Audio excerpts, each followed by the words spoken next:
There's so many cool things happening in the world of videography and cinematography. Let's take a look at some posts on the subreddit of videography to see how you can become a top level filmmaker. So here's how we created this macro effect using a probe lens. Christina put together this great practical setup using real electronic boards. Man, probe lenses are so cool. The idea was later cool. to use the Polycam app to create a 3D world so I can add the effects that I wanted.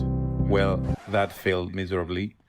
So I went back to basics and used the After Effects to add the lightnings. Using Saber for the lightning, and honestly, in the end, it became a mix of practical filming, simple tricks, and a bit of trial and error. See the finished results. Nice and smooth through the computer. Oh, nice. Yeah, that's really cool. I like that. Really clean, really smooth, and really simple setup. You know, the probe lens really gets you into some cool scenarios that you would not normally be able to put an entire camera. So to use a probe lens through the computer like that, adding just some really simple, After Effects graphics, really clean setup. Next up, this shot is from 1931. Okay, let's check it out.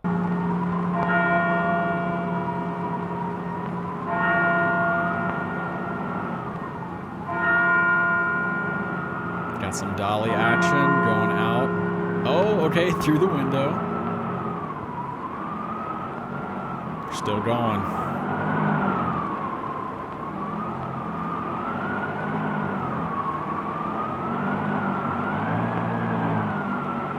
Nice. I mean, that's really cool to see. Like almost 100 years ago, they were getting fun with it. They were having some fun. Filmmaking had only been around for 20 years, 30 years at that point. So still relatively new in the world of cinematography. I'm sure this is just like revolutionary for 1931. Probably broke some people's brains back then doing something like that. Some productions nowadays are not even trying to like get creative.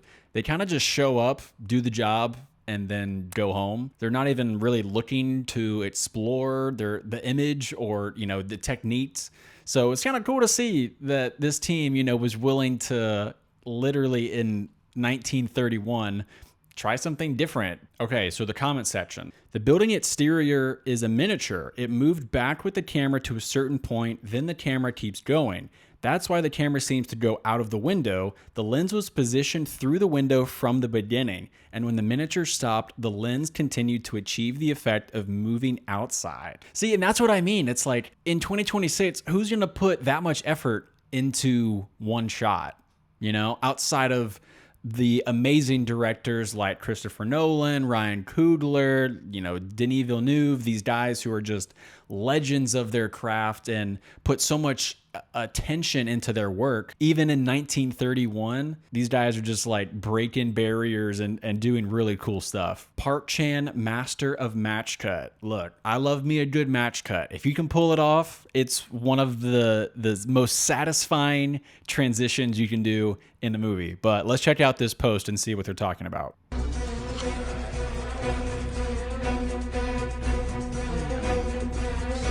Okay.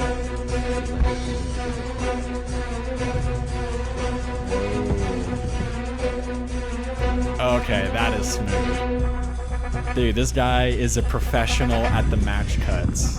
That is so cool. You see what I mean? It's so satisfying. If you understand that cinema is a visual art form, man, to be able to take two completely different visuals, topics, ideas, and be able to just seamlessly transition from one thing to the next, absolute cinema. My father-in-law intentionally drove his snowplow through the Fargo shoot and made it into the film. Fargo is one of those movies that's been on my list for a long time. I just have not gotten around to it. But the fact that this guy knew that they were filming and just decided to drive his snowplow into the shot and then they kept it in the movie, that's legendary stuff right there. What's your favorite dolly zoom? Oh man, I can think of a couple right now. The first one that comes to mind is Lord of the Rings, Fellowship of the Ring, where it's showing Frodo on the road and he's kind of like envisioning the Nazgul coming his way. That is like one of my favorites. Let's take a look at this post and see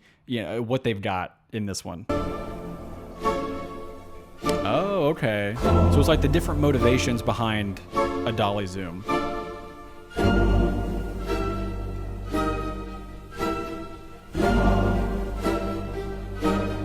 Flashback. Oh, the Ratatouille one is pretty iconic too. The dolly zoom, I think, is way more common than the match cut that I was talking about earlier, but the dolly zoom is very effective as well. That's just a classic method of filmmaking where the camera is moving in one direction and you're zooming in on the lens at the same time. So you're creating this sort of effect to where it like draws you in and draws you out at the same time. It's definitely a method to get your attention to whatever is happening. So like in that case with Jaws or with Lord of the Rings, Frodo is kind of like anticipating the Nazgul that are about to come down the road. So it's a pretty effective strategy, and if you can pull it off, man, these are some iconic examples for sure. Own yourself.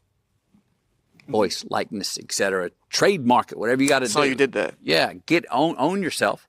So when it comes, not if it comes, no one can steal you. But they're going to have to come to you to go, can I? Or they're going to be in breach, and you'll have the chance to be your own agency and go, yeah, for this amount, or no. Okay? It's coming. Is it going to be another category, or is it going to infiltrate our category? It's damn sure going to infiltrate our category. I think it'll end up, does it become another category? Will we be in 5 years having films, the best AI film, the best AI actor? Maybe. I think that might be the thing, is that it becomes another category. I'm not sure.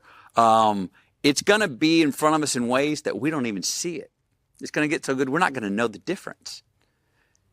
That's one of the big questions. What we're doing right now is the question of reality. Matthew McConaughey and Timothy Chalamet did a CNN Variety collab, like town hall interview, basically, where they talked about a variety of topics affecting Hollywood. And one of those was on the topic of AI. So listening to Matthew McConaughey talk about AI in this way is actually very insightful, because a lot of people in Hollywood, they're afraid of AI, taking over the industry, AI actors ruining movies in a way. Obviously with screenwriting, the fact that AI can just generate an entire movie script in 0.5 seconds, that's going to disrupt a lot of things. So hearing Matthew McConaughey talk about this topic is actually a good thing. And I think his advice is actually pretty good. In the way that college football athletes have NIL, which is name, image, likeness, college athletes are now getting paid because of who they are, and they can own the rights to their identity. He's basically saying the same thing.